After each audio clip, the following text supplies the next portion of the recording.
हुआ है शहर, ले आए खाद बीज। हाँ भाई, लेके तो आया हूँ, पर क्या कहूँ, महंगाई इतनी हो गई है कि समझ में नहीं आता है कि खेती करे कैसे। फसल भी अच्छी नहीं होती है, ये दवाइयाँ नहीं डालूँ तो कर्जा करके लाओ, कैसे भी लाओ, लाना तो पड़ेगा ही। और ये दवाई की दुकान का कर्जा तो ख़त्म होने का नाम नहीं लेता। लाना तो मुझे भी है, पर सब कुछ इतना महंगा है, कहाँ से लाऊं, किससे खरीदूं, किसके पास सही दामों में मिलेगा और क्वालिटी उत्पाद भी मिलेगा या नहीं। अपनी फसलों की सही दवाओं के लिए दूर दूर तक शहरों में जाना और दवाओं को लाना पड़ता है। फसलों के लिए दवाएं सही है या नहीं, ये जानकारी भी नहीं होती। फसलों की कटाई पर सही दाम मिलेंगे या नहीं, इन तमाम मुश्किलों से दूर होने के लिए आइए खेती बाड़ी केंद्र। खेती बाड़ी केंद्र एक ऑनलाइन सेवा केंद्र है जिससे आप अपने मोबाइल के द्वारा जुड़ सकते हैं, जहां आपको अपनी खेती के लिए सही प्रकार की दवाएं मिलेंगी, वो भी होलसेल मूल्य पर। वो सभी दवाएं सीधा निर्माता से लेकर आप तक पहुंचाते हैं, यानी कि बीच में होने वाले सारे खर्च की बचत आपकी जेब में। साथ ही साथ दवाओं को लाने और ले जाने की झंझट से भी छुटकारा। अपनी मुश्किलों को दूर करने के लिए आप खेती बाड़ी केंद्र पर एक मिस कॉल करें। खेती बाड़ी केंद्र का किसान मित्र आपसे तुरंत संपर्क करेगा और आपको सभी जरूरी जानकारी देगा। खेती बाड़ी केंद्र की फ्रेंचाइजी लेकर खेती बाड़ी मित्र बनिए और किसानों की सेवा कर देश की तरक्की में भागीदार बने। आज ही संपर्क करें नीचे दिए गए नंबर पर और खेती बाड़ी केंद्र से जुड़े। ये है खेती बाड़ी केंद्र ऐप। अच्छा, किसानों की सरदारी, उन्नत खेती बाड़ी। खेती बाड़ी केंद्र, देश के अन्नदाता की दुकान।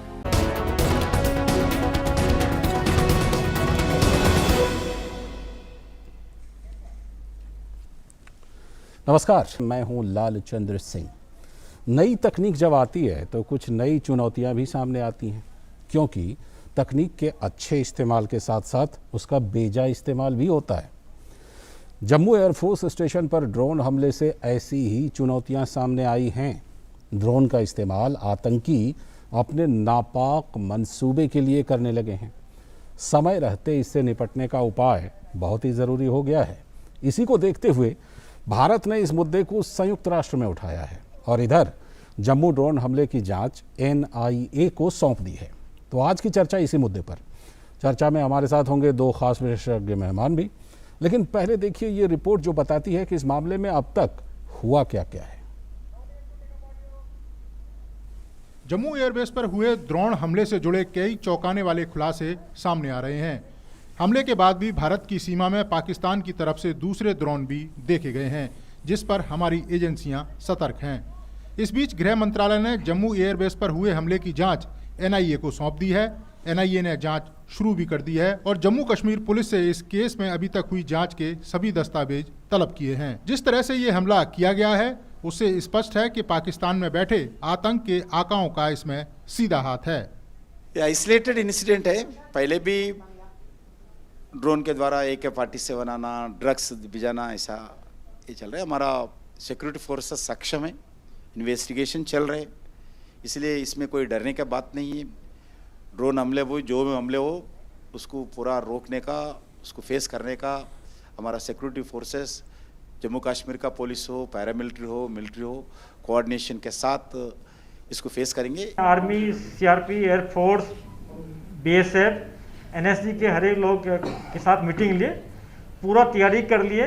थ्रेट बहुत सीरियस थ्रेट है, ये टेक्नोलॉजिकल थ्रेट है। इसको टेक्नोलॉजी के थ्रू भी हम लोग रिस्पॉन्स करेंगे और उसमें हम लोग काफ़ी डिप्लॉयमेंट कर लिए, क्योंकि ये स्ट्रेटेजिक इम्पोर्टेंस है, हम लोग शेयर नहीं कर सकते हैं पूरा डिटेल में। उसके बाद कल 15 कोर में GOC 15 कोर कमांड साहब ने मीटिंग लिए, मैंने अटेंड किया। फर्दर उसको स्ट्रेंथन हम लोग कर रहे हैं, जितने वाइटल इंस्टेंशन है इसको भी, प्लस LC पर भी। उसके अलावा आज देखे होंगे जैसा एक डल के एरिया में एक ड्रोन फ्लाई कर रहा था, उसको पुलिस ने जब्त कर लिया, FIR लॉन्च किया, उसमें कार्रवाई कर रहे हैं हम लोग। रक्षा मंत्रालय पूरे मामले पर नजर रखे हुए है और सेना के अधिकारियों के साथ साथ जांच प्रगति पर भी मंत्रालय की निगाह है। रक्षा मंत्री राजनाथ सिंह ने इस घटना के बारे में उप वायुसेना प्रमुख एयर मार्शल HS अरोड़ा से बात भी की थी। उधर भारत ने UN में आतंकवादियों द्वारा ड्रोन के इस्तेमाल का मुद्दा उठाया है। विशेष सचिव आंतरिक सुरक्षा ने कहा है कि हमने सीमा पार हथियारों की तस्करी के लिए ड्रोन का इस्तेमाल करने वाले आतंकवादियों को देखा है। भारत ने सोमवार को संयुक्त राष्ट्र महासभा में कहा कि सामरिक और वाणिज्यिक संपत्तियों के खिलाफ आतंकवादी गतिविधियों के लिए हथियारबंद ड्रोन के इस्तेमाल की संभावना पर सदस्य देशों को गंभीरता से ध्यान देने की जरूरत है। जम्मू एयरबेस पर हुए हमले के बाद देश भर में संवेदनशील जगहों को लेकर हमारी सुरक्षा एजेंसियां सतर्क हैं और किसी भी नापाक साजिश का मुंहतोड़ जवाब देने में सक्षम हैं। Bureau report, DD news. और इस पूरे घटनाक्रम के बाद जो केंद्रीय गृह राज्य मंत्री जी किशन रेड्डी हैं, उन्होंने इस घटना पर अपनी प्रतिक्रिया दी है और उन्होंने कहा है कि हमारे सुरक्षा बल ऐसे किसी भी खतरे से निपटने के लिए पूरी तरह से तैयार हैं। हमारे संवाददाता शैलेंद्र मिश्र ने उनसे खास बातचीत की है। ड्रोन हमले पर बातचीत करने के लिए हमारे साथ मौजूद हैं केंद्रीय गृह राज्य मंत्री जी किशन रेड्डी। सर, जम्मू कश्मीर में ड्रोन हमला किस तरह से देख रहे हैं? ये आइसोलेटेड इंसिडेंट है। पहले भी ड्रोन के द्वारा AK-47 बनाना, ड्रग्स भिजाना, ऐसा ये चल रहा है। हमारा सिक्योरिटी फोर्सेस सक्षम है, इन्वेस्टिगेशन चल रहे, इसलिए इसमें कोई डरने की बात नहीं है।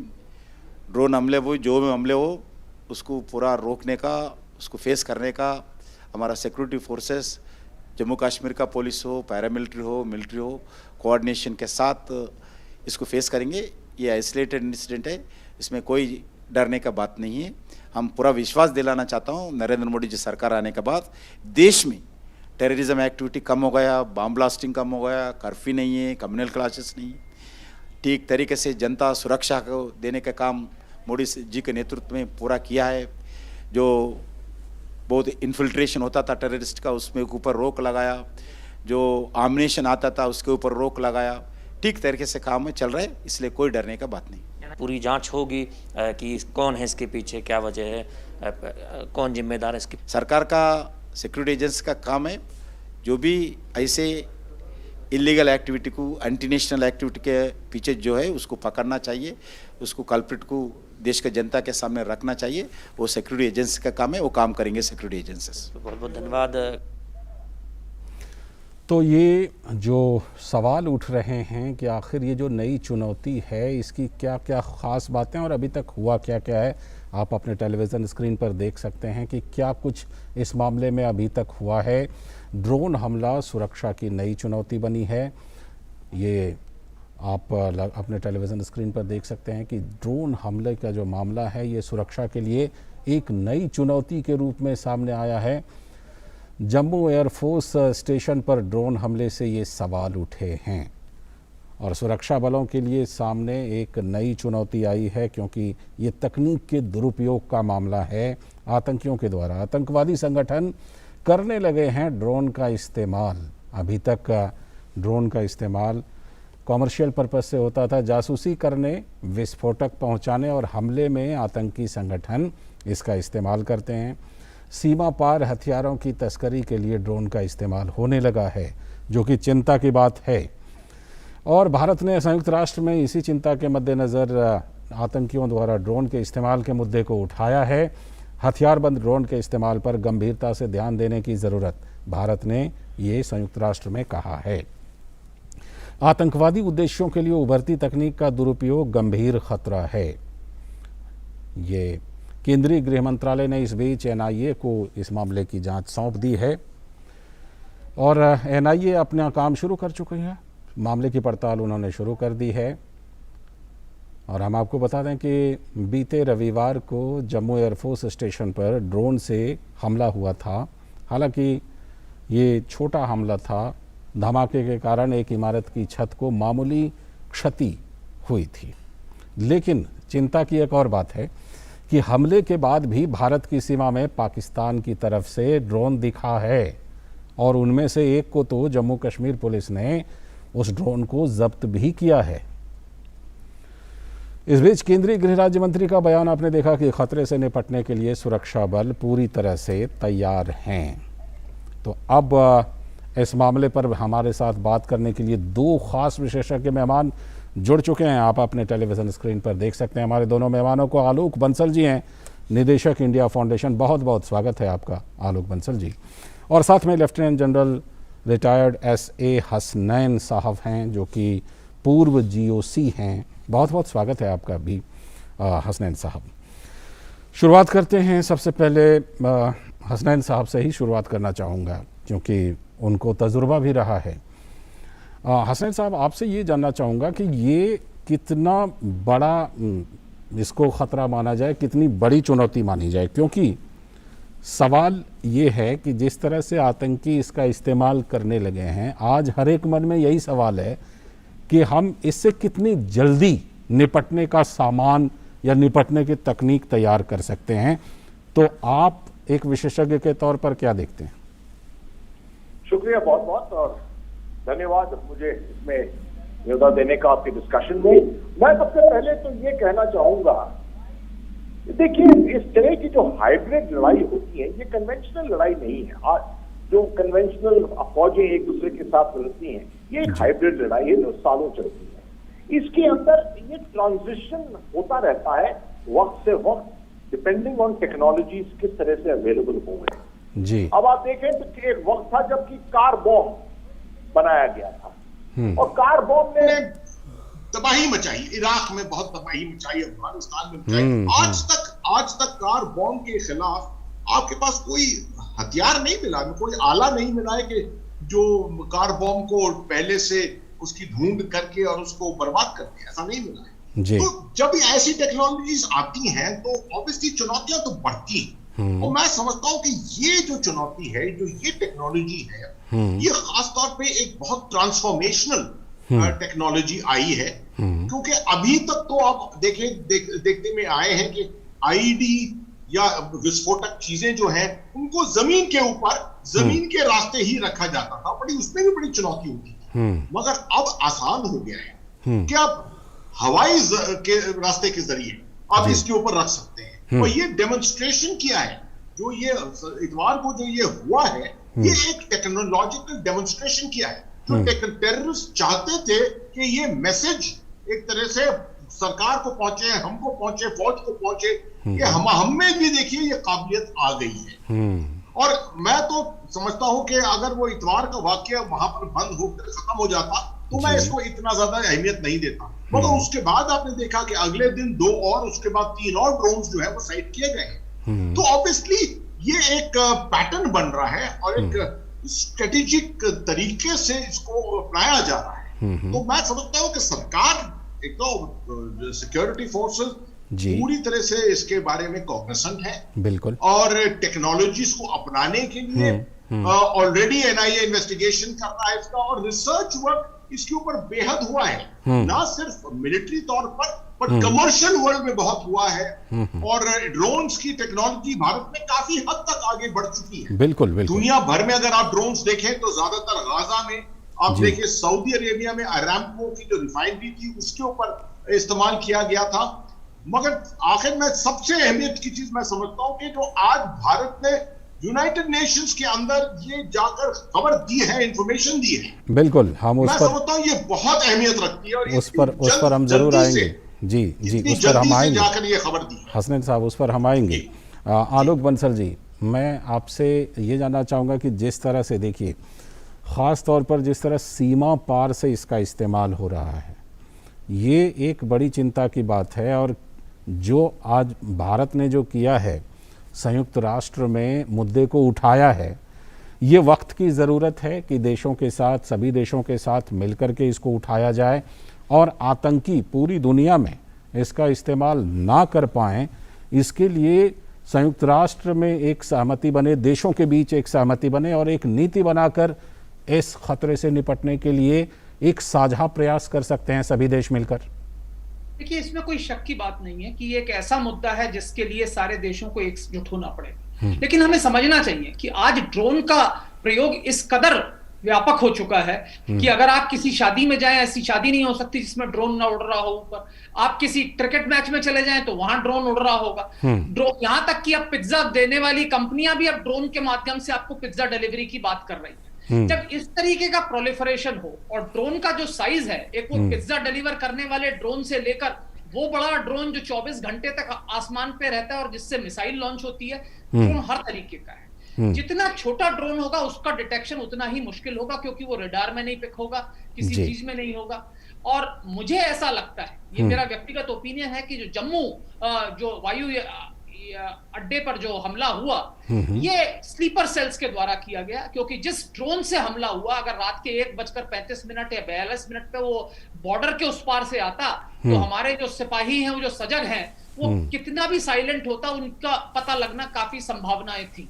तो ये उस एयरपोर्ट के पास से ही लॉन्च किया गया है, और ऐसी जगह से लॉन्च किया गया है जहां से कि लाइन ऑफ साइट क्लियर नहीं दिख रही थी, और इसलिए उन्होंने बाउंड्री क्रॉस करते ही वो रिलीज कर दिए एक्सप्लोजिव्स। और उनको नहीं पता था कि छत है, वो छत के ऊपर गिरा पहला वाला, और दूसरा जो है ओपन एरिया में गिरा, वहां वो सोच रहे थे हेलीकॉप्टर्स या वायुयान होंगे।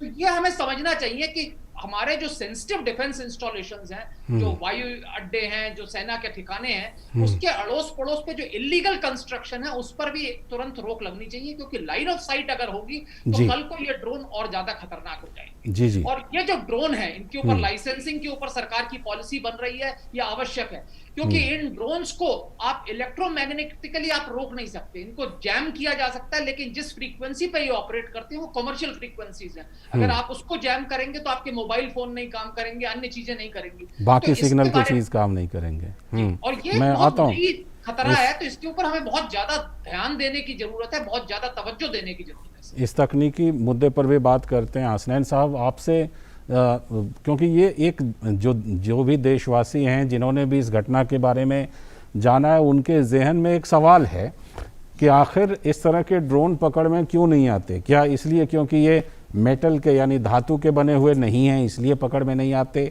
या इनका जो आकार है वो काफ़ी छोटा है इसलिए पकड़ में नहीं आ रहा? क्या मामला है और इससे कैसे निपट सकते हैं? क्या तकनीक में क्या सुधार करें जो कि ऐसे ड्रोन तुरंत पकड़ में आ जाएं?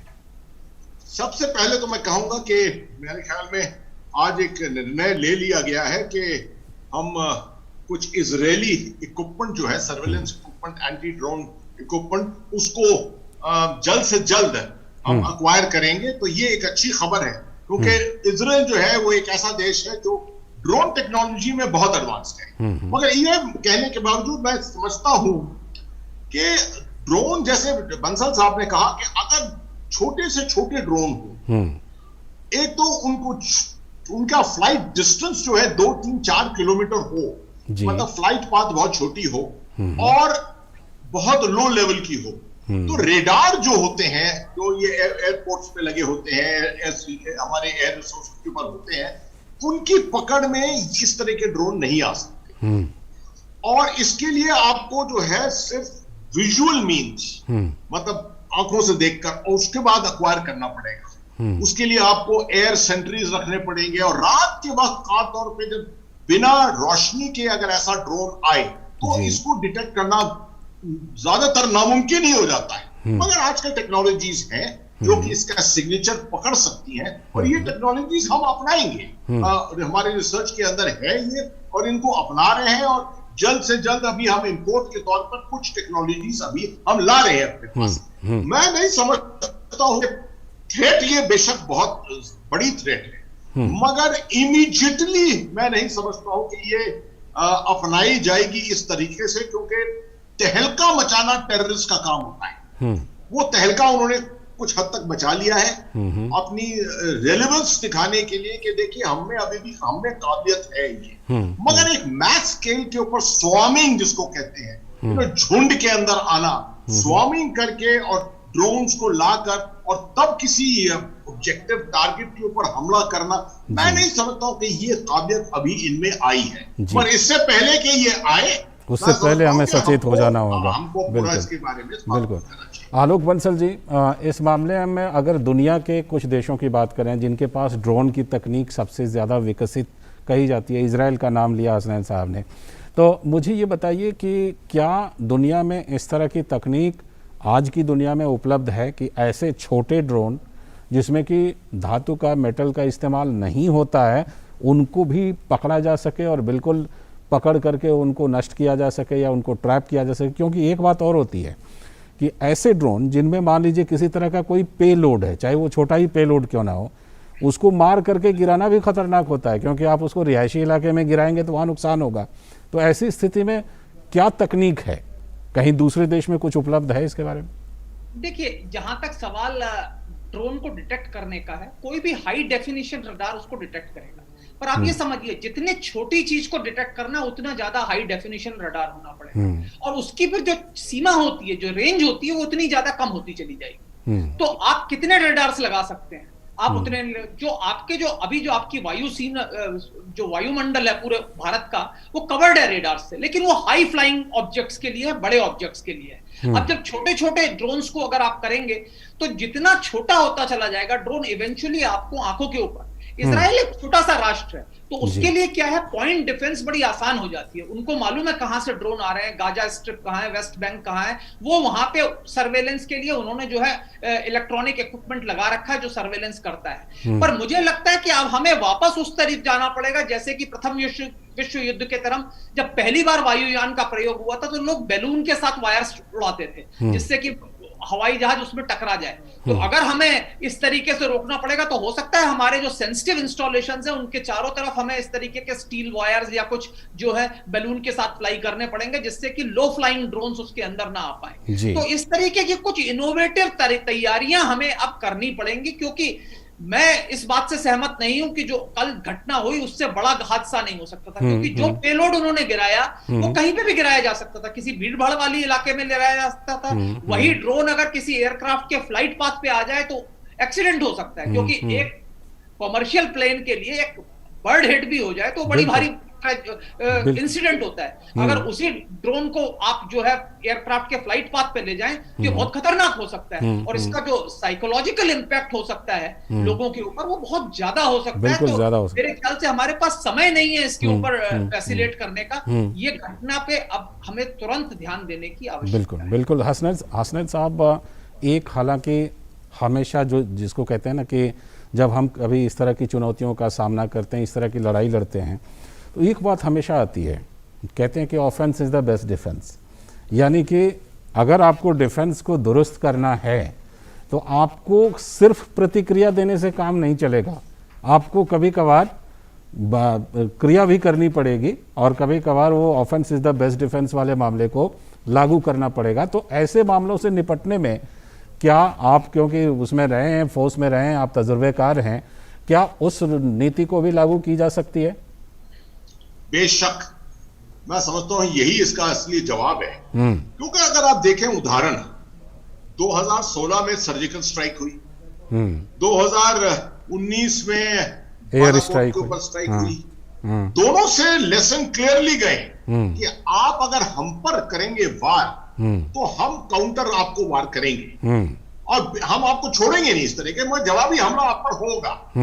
ये काबिलियत हमको पूरी अपनानी चाहिए और ये हमारे डॉक्ट्रिन के अंदर इसको शामिल करके और दुनिया को बताना चाहिए। बिल्कुल, यही मैं, ताकि सबको मालूम हो कि भारत जो है ड्रोन टेक्नोलॉजी को डिफेंसिव तौर पे नहीं इस्तेमाल करेगा, एंटी ड्रोन टेक्नोलॉजी डेवलप करके डिफेंसिव तौर पे नहीं इस्तेमाल करेगा, हम पूरी काबिलियत डेवलप करके और उसको पार जाकर और मारने की काबिलियत डेवलप करें। ये डॉक्ट्रिन क्लियर हो जाना चाहिए जो भी हमको देखना है। जी बिल्कुल बिल्कुल। आलोक जी, आपसे चलते चलते एक सवाल लेना चाहूँगा कि एनआईए को अब इस मामले की जांच सौंप दी गई है। एनआईए हम जानते हैं कितनी प्रोफेशनल एजेंसी है, अभी तक उन्होंने कई मामलों में कितना अच्छा काम किया है, हम सभी ने देखा है।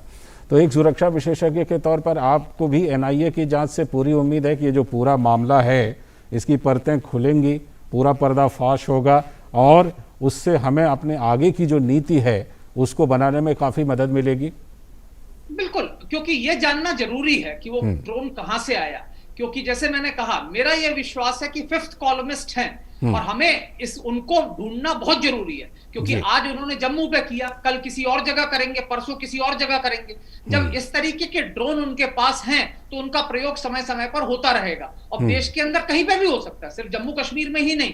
तो इसके साथ जो है एनआईए की जो वो है जांच है वो बहुत आवश्यक है और साथ ही साथ देशवासियों को सजग करना बहुत जरूरी है, क्योंकि इन सब चीजों के लिए सिर्फ सुरक्षा कर्मी ही नहीं, हर देशवासी को सजग होने की आवश्यकता है कि अगर आप कहीं ड्रोन देखते हैं तो आपको चिंता होनी चाहिए कि ये ड्रोन ऐसे कैसे आसमान में उड़ रहा है। जैसे आज हम लोग इस चीज को नॉर्मल लेते हैं, वो ऐसा नहीं होना चाहिए, इसे सामान्य प्रक्रिया के रूप में नहीं देखना चाहिए। कहीं पर अगर हमें ड्रोन दिखता है जहां पे कि वो नहीं होना चाहिए तो हमें उसकी जानकारी लोगों को देनी चाहिए। अगर इस देश के सभी नागरिक सजग रहेंगे तो हमारी सुरक्षा मुहैया रहेगी। बिल्कुल बिल्कुल। चलते चलते हसनैन साहब से भी एक छोटा सा कमेंट। हसनैन साहब, एनआईए से आपकी उम्मीद? देखिए, जहां तक एनआईए का सवाल है, मैं तो समझता हूँ 2008 से लेकर 2021 तक अगर भारत के अंदर आतंकवादी मेजर हमला नहीं हुआ, पठानकोट को छोड़ दीजिए, नगरोटा को छोड़ दीजिए, ये सब जम्मू कश्मीर के साथ संबंध रखते हैं, और बाकी भारत में देखिए तो कोई मेजर हमला नहीं हुआ है। मैं समझता हूँ एनआईए ही जो अकेला मोर इंटेलिजेंस कम्युनिटी भारत की, उन्होंने आला दर्जे का काम किया है। और जब से एनआईए जुटी है 2017 से जम्मू कश्मीर में इन्वेस्टिगेट करने के लिए नेटवर्क्स, तब से देखिए किस तरह से फाइनेंशियल नेटवर्क्स, किस तरह से ओवरग्राउंड वर्कर नेटवर्क्स, किस तरह से ड्रग नेटवर्क्स, सबको सबड्यू करके न्यूट्रलाइज करने में सफलता पाई है। बिल्कुल, मुझे कोई शक नहीं कि एनआईए जो है इसकी जड़ तक पहुंचेगी। एकदम बिल्कुल यही उम्मीद है, यही उम्मीद है। बहुत बहुत शुक्रिया हसनैन साहब और आलोक बंसल जी जुड़ने के लिए और इस बहुत महत्वपूर्ण मुद्दे पर चर्चा करने के लिए। तो ये ड्रोन हमले ने एक चुनौती तो दी है सुरक्षा बलों के सामने और सुरक्षा के लिए, लेकिन इन चुनौतियों से हम पार पा सकते हैं। सबसे पहले तो एनआईए इस मामले को पूरी तरह से जांच करेगी, पूरी तरह पर्दाफाश करेगी और हम तकनीक विकसित करें, और जहां कहीं अगर ये तकनीक है दूसरे देशों में तो वहाँ से अपनी तकनीक को इसको लेकर के आएँ, लेकिन समय रहते ये कदम उठाना पड़ेगा, क्योंकि आतंकियों के जो नापाक मंसूबे हैं उनमें ये तकनीक, जो नई तकनीक है, इसका साथ उनको मिल रहा है और ये एक चुनौती है। फिलहाल इस चर्चा में इतना ही, लेकिन जाते जाते आप लोगों को इतना ज़रूर कहूँगा कि जो कोविड से संबंधित नियम है उसका ज़रूर पालन कीजिए, और अगर आपने अभी तक वैक्सीन नहीं ली है और आप वैक्सीन लेने के योग्य हैं तो वैक्सीन जल्दी से जल्दी लीजिए, तभी तो कोविड से मुकाबला कर पाएंगे और उसको पूरी तरह से हरा पाएंगे। फिलहाल चर्चा में इतना ही, लेकिन डीडी न्यूज़ पर खबरों और कार्यक्रमों का सिलसिला लगातार जारी है। मुझे दीजिए अनुमति, नमस्कार।